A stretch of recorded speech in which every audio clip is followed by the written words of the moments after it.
पुण्याच्या हडपसर इथं उपमुख्यमंत्री अजित पवार हे सध्या जनसंवाद नागरिकांशी करत आहेत। आपण बघू शकतो की या ठिकाणी जिल्हाधिकारी साहेब जे आहेत नवल किशोर राम त्याचबरोबर राज्य शासनातील आणि जिल्ह्यातील प्रत्येक विभागाचे अनेक अधिकारी जे सध्या उपस्थित आहेत आणि या सगळ्या जनसंवादातून अजित पवार जे आहेत याच ठिकाणी त्या प्रत्येक नागरिकाच्या प्रश्नावरती मार्ग काढणार आहेत। आपण बघू शकतो की या ठिकाणी पोलीस विभागाचे सुद्धा अधिकारी आहेत आणि आज सकाळी पुण्याच्या हडपसर येथील नेताजी मंगल कार्यालय या ठिकाणी त्यांची सगळी जनसंवाद जे आहे ते सुरू आहे।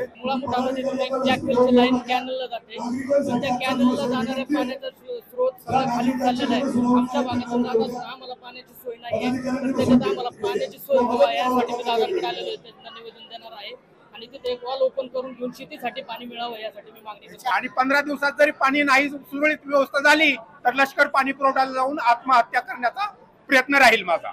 पाहिले की नागरिकांच्या अनेक समस्या आहेत, त्या सगळ्या समस्या घेऊन हे सगळे नागरिक जे आहेत सध्या पुण्यातील हडपसर परिसरामध्ये आलेले आहेत। पोलीस विभागाच्या तक्रारी जास्तीत जास्त ज्या तक्रारी आहेत त्या पाण्यासंदर्भातील सगळ्या तक्रारी आपल्याला या ठिकाणी नागरिकांच्या अजित पवार यांना आता भेटून देताना दिसत आहेत।